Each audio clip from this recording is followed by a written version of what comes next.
Bonjour, bienvenue dans cette troisième partie de la vidéo dédiée à la polarisation du transistor bipolaire. Dans celle-ci, on va continuer l'étude de la polarisation par l'émetteur. Dans la vidéo précédente, on a analysé ce montage-là de manière complète. Cette fois, on va refaire l'analyse, mais en polarisation en tension. Pour ceci, on va négliger le courant de base IB. On va le fixer à 0 A. Le résultat final sera une approximation de la valeur réelle, mais on sera assez proche de la réalité pour autant que le gain du transistor soit assez élevé. À partir d'un bêta CC de 100, on a une erreur inférieure à 1%.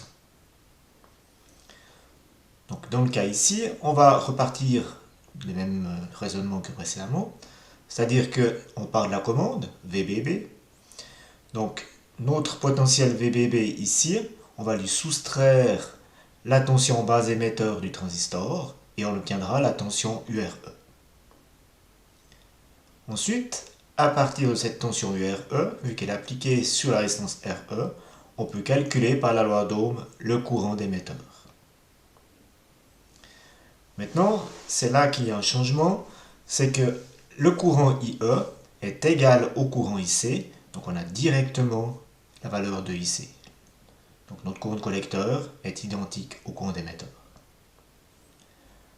Maintenant, avec le courant de collecteur, on peut calculer la tension au bord de la résistance RC par la loi d'Ohm. Et finalement, on a l'alimentation VCC, on a la chute de tension sur les deux résistances, RC et RE. Et si on enlève ces deux tensions à VCC, on obtient la tension UCE. Et dans le cas ici, on peut simplifier la formule en faisant VCC moins IC fois RC plus RE, vu que les deux résistances sont traversées par le courant IC. Donc on arrive à calculer ici les deux valeurs du point Q, donc IE qui est égal à IC et UCE. Donc cette variante est plus simple que la précédente. Donc si maintenant on fait un exemple de résolution avec la polarisation de tension, un exemple avec ici 3 volts d'alimentation VBB, 15 volts d'alimentation VCC et deux résistances de 2,2 K et 1,2 K. Remarquez que je n'ai pas indiqué le bêta CC du transistor ici, parce qu'on n'en a pas besoin. Ce qui fait que si le calcul ici est assez précis sans la valeur du bêta CC, ça veut dire que le montage n'est pas impacté par la valeur du bêta CC. Si celui-ci change, la polarisation du point Q ici ne changera pas. Donc ici, pas besoin de la valeur du bêta CC. Donc si on fait les calculs, on a 3 volts d'alimentation VBB, moins la tension UBE qu'on va fixer à 0,7 volts. Il nous reste 2,3 volts ici pour la tension URE. On a les 2,3 volts qui sont appliqués sur une résistance de 1,2 K, donc on peut calculer le courant IE, qui vaudra 1,92 mA, et c'est aussi le courant IC. Et maintenant, on peut calculer la valeur de URC, en faisant RC fois IC, on a les 4,22 volts, et maintenant on a 15 volts d'alimentation ici, 4,22 sur la résistance RC, 2,3 sur la résistance RE, donc le complément aller à 15, c'est la tension UCE. Voilà, donc on a les deux valeurs de notre point Q, les 1,92 mA pour IC et 8,48 volts pour UCE. Maintenant on va chercher à placer ça sur la droite de charge. Donc pour notre droite de charge, on va reprendre notre graphique IC en fonction de UCE et on va commencer par la saturation. La saturation, je rappelle, c'est le moment où le transistor conduit parfaitement. Donc, on a la valeur UCE minimum qui est égale à UCE SAT, ou alors, si on n'a pas de valeur définie, on prend 0 volts. Donc maintenant, ça veut dire que le courant est limité par les deux résistances RC et RE. Donc on a les 15 volts qui vont être appliqués sur ces deux résistances.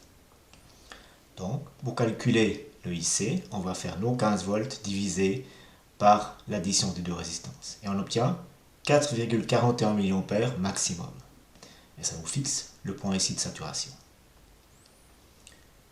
Pour le blocage, ici, on a le transistor qui bloque totalement. Donc on a un courant IC de 0 ampère. Et on a l'entier de l'alimentation ici qui va se trouver sur UCE. Donc UCE vaudra 15 volts. Et maintenant, on peut placer notre point ici de blocage. On a notre droite de charge ici. Et on va ici reporter les deux valeurs de IC et de UCE. Donc les 1,92 mA de IC et les 8,48 volts de UCE. Et on voit qu'on obtient bien un point Q qui est sur la droite de charge. Donc on a fait du bon travail. Avant de terminer, une utilisation de la polarisation par l'émetteur, c'est la commande d'une LED. Si on va allumer une LED, on peut l'alimenter de différentes façons. Une bonne idée est de travailler de cette manière-là. Donc, si on reprend cet exemple-là, on va prendre l'exemple de polarisation en tension, ici. Donc, on aura la tension URE qui sera égale à VBB moins UBE, ce qui nous permettra de déterminer le courant IC et IE qui sont égales à URE divisé par RE. Et ce courant-là, c'est le courant qui a traversé la LED. Ensuite, la tension UD1 va dépendre de la caractéristique de la LED. Et au final, la tension UCE sera égale à l'alimentation VCC moins la chute de tension sur la LED et sur la résistance RE. L'avantage de ce montage-là, c'est qu'en fait, on va gérer le courant à partir de VBB et de RE.